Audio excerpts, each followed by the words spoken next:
In this alternate version of Earth, New York has been replaced by New Rome. The city is controlled by elite families who claim to follow strict moral codes and values, but in private, they indulge in forbidden pleasures. The rest of the city lives in poverty. On top of a very tall building, architect Caesar is about to jump. Suddenly he stops time and simply steps back. After staring at the ground and the terrifying height, he activates time again and the city continues to live. Meanwhile, Mayor Cicero is upset because the radio keeps talking about his financial problems and his daughter Julia has appeared on a photo shoot without clothes. After a night spent partying, Julia is trying to go home but she finds the road blocked because Caesar and his team are about to demolish a building. When the explosives go off, Caesar stops time to admire the explosion. However, Julia isn't affected by his power and she also gets to see the frozen demolition before he makes time advance again. Sometime later, Caesar wins a Nobel Prize for inventing megalon, a revolutionary building material. His popularity grows every day and it annoys Cicero, whose numbers are constantly falling on the polls and sees Caesar as a rival. One night all the important people gather for a special event at the demolition site. This event is covered by Wow, a very ambitious journalist. Caesar's cousin Claudio is acting like a clown and is scolded for embarrassing the family by his uncle Hamilton, the director of the National Bank. Hamilton is also worried because rumors say Claudio and his sisters are in a naughty relationship. Cicero announces they'll build a very advanced casino and the big moment is ruined by more of Claudio's antics. The announcement is interrupted by the arrival of Caesar, who reminds them he's the chairman of the design authority. He wants to demolish and rebuild the whole city as a sustainable utopia using megalon and gets keeping interrupted by Cicero, who wants realistic goals and not dreams. An argument ensues and Caesar begins criticizing the system for only caring about rich people, so Cicero retaliates by pointing out that megalon is unstable and unsafe to use. Since Caesar keeps going, Cicero brings up Caesar's wife, who was poisoned and whose body disappeared. Cicero had been the prosecutor in the case and he had been sure Caesar did it, but Caesar was acquitted and now he calls Cicero a slumlord. This causes Cicero to freak out and security has to drag him away while Julia tries to keep the press from taking pictures of her father to no avail. Afterward there's a fashion show and Claudio gets jealous because all the women in the crowd keep talking about Caesar. When Caesar goes home, he finds Wow waiting for him. She's tired of being a mistress and her career is in a slump, so she wants him to make their relationship official. Wow even says she loves him, but Caesar can only think about his dead wife and leaves. Then Wow turns on the TV to watch her interview with Hamilton, noticing that he kept flirting with her. The next day Julia visits Caesar at his office after sending him a letter to discuss what happened to her father. She notices that there are many empty bottles around and even medicine, indicating Caesar isn't mentally well. Caesar doesn't like Julia because she's spoiled, entitled, and has no goals in life. He explains he likes the company of people who actually think. This irritates Julia, so she reveals she saw him stop time and wasn't affected. Now Caesar finds her interesting and shows her a model of his utopia, asking her to walk through it with her eyes closed. Julia sees people living a perfect life in harmony with equal opportunities for everyone and finally understands Caesar's vision, so she wants to help him. Later during a parade, Julia tells Cicero that she'll be working with Caesar, and Cicero calls her a traitor. He gets even more irritated when the cops pause the parade just so Caesar can cross the street on his car. That night Julia reads all the files and articles about the murder case of Caesar's wife. She had been poisoned with an overdose of insulin and the car had been found deep in the river. In the middle of the investigation, her body disappeared. Julia becomes so desperate to know what happened that she starts following Caesar around town. Claudio is out too and sees what Julia's doing, so he begins taking pictures as he follows them too. After driving for a while, Caesar's car makes it to a shady neighborhood, where he sees injustice everywhere manifesting as images of falling statues.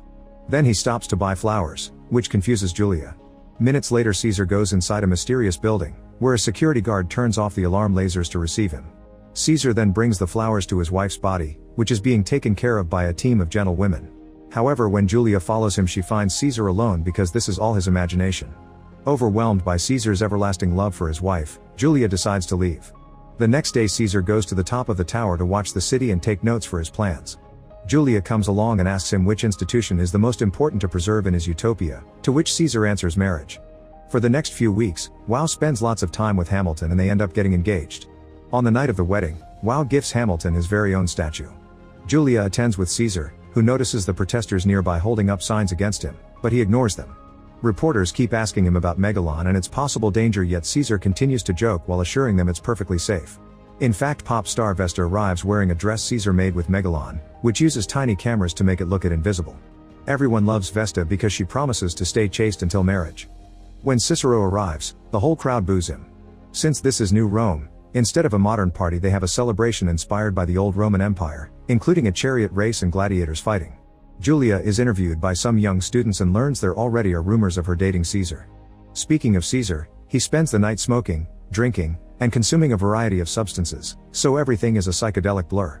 He signs autographs and let women flirt with him, but he doesn't return any of it. Julia follows him around trying to rein him in to no avail. While some eccentric clowns finish their show, Claudio bribes a producer to play a video he's brought at the right moment. Then it's time for Vesta to sing while people donate money to support her chastity pledge. Her performance is interrupted by Claudio's video appearing on the big screens, showing Caesar and Vesta doing the dirty and getting caught in the act by paparazzi. This causes a big uproar and bodyguards have to take Vesta away before the angry crowd riots, starting a fight on the stage. Cicero makes a speech that gets ignored while the guards use even more violence to try to calm the crowd down. Eventually the anti-Cicero signs make it to the stage. Meanwhile Caesar tries to escape through the back door and a man punches him, so he ends up in a fight as well while he keeps hallucinating. Because of all the substances Caesar consumed, it's easy for the other man to knock him down. Julia finds him and takes him away in his car, but they're stopped by the cops. Since Vesta is a minor, Caesar is arrested and kept in custody. In his cell, Caesar tries to stop time and discovers he can't. That night Julia goes to the city archives with a friend and they find some paperwork that proves Vesta lied about other things too. She's not a minor, and she wasn't even born in New Rome. The next day Julia goes to see her father and shows him Vesta's birth certificate to save Caesar. However, Cicero destroys it, saying Caesar may be innocent legally but not morally. A frustrated Julia leaves after announcing she'll just get another copy. Afterward Julia goes to Hamilton's house and is received by Wow, who stops the elevator to threaten her. She reminds Julia that Hamilton is hers but so is Caesar. Claudio is also visiting Hamilton since he's trying to become the heir of the bank, but Hamilton suspects Claudio was involved in the video prank. Soon the media is covering the issue of Vesta's real age. They also present forensic proof that the video wasn't real and it had all been a setup. After Caesar is released from jail, Julia visits him on top of his tower. He's sad because he lost his power and finally admits that all his mental issues are caused by his guilt. Caesar didn't kill his wife, but he still feels responsible for not taking good care of her. Julia comforts him and when they hold hands, Caesar can finally stop time again. Then they kiss, marking the beginning of their new relationship. Weeks pass and Caesar keeps himself busy by working on his project and spending time with Julia. Eventually he tries introducing her to his mother, but the old lady is senile and doesn't understand what's going on. When the couple is alone in bed, they play around with the effects of frozen time. Meanwhile the lower class hates Caesar more every day for all the buildings he's destroying to build his dream city. Desperate to bring his cousin down, Claudio joins the protests to add fuel to the fire. Soon news of Claudio's plans reach Cicero, who asks his assistant to take care of it. One night Cicero receives terrible news: a Soviet satellite is falling at great speed and will soon land on New Rome. Unfortunately they don't have the means to stop it, so the locals can only watch in horror how the satellite crashes on their city, destroying most of it. This terrible incident gives Caesar the chance to work on rebuilding the city without any obstacles in his way. He loses himself in his job, playing with time to try to look into the future and design the perfect utopia. After many days of endless working, Caesar is brought out of his trance by Julia, who announces she's pregnant. Caesar is very excited and wants to get married, but Julia turns down the idea, explaining that Caesar's conscience would never forgive him because he still sees himself as married to his dead wife. Sometime later, the couple invites Julia's parents to their new home, which was built following Caesar's advanced designs. Cicero and Caesar keep on arguing while playing cards, so Julia has to scold them like children. She uses that moment to announce her pregnancy and her mother is delighted, but Cicero is upset and leaves without a word. Julia is left devastated, thinking her father hates her. In the meantime Claudio continues to be the leader of the poor, inspiring them into more protests and riots against Caesar and his utopia. The man Cicero sent to stop him died during the satellite crash, so there's nobody to stop Claudio now. A few days later Cicero visits Caesar to ask him to break up with Julia. In return he offers a signed confession admitting that he had known Caesar's wife self-deleted, but he prosecuted Caesar anyway to get rid of him. Cicero even promises to support Caesar in public, but Caesar turns the offer down. Afterward Caesar meets with Wow, who says she can steal the bank from Hamilton and give it to Caesar so they can be together. However, Caesar turns this offer down as well. As revenge, a furious Wow decides to freeze all of Caesar's accounts. On the news, reporters keep discussing if Melodon is truly safe and attack Caesar's image. One night a kid approaches Caesar to ask him for an autograph, but it's a trick to come close enough and shoot him in the head. For the next few hours Caesar's mind is stuck in an endless hallucination. Julia immediately takes him to the hospital and the doctors consider the option of rebuilding his skull with megalon. Meanwhile it's revealed that the child had been sent by Claudio's henchmen, but Claudio is angry because this incident has made Caesar look like a martyr. The procedure to fix Caesar's skull with megalon goes well, but it'll take some time for him to fully recover. Julia comforts him after the operation, and while having painful hallucinations Caesar shares what happened the night of his wife's death. She came home ready to announce big news, but she saw something that made her jealous and she ended up self-deleting in the river. The poison thing had all been a lie from Cicero, who also hid the fact she had been pregnant. Caesar had tried to follow his wife out and saw her jump. Afterward he discovered the principal behind Megalon trying to save her. As soon as he can walk again, Caesar goes to see Wow to ask about his bank accounts.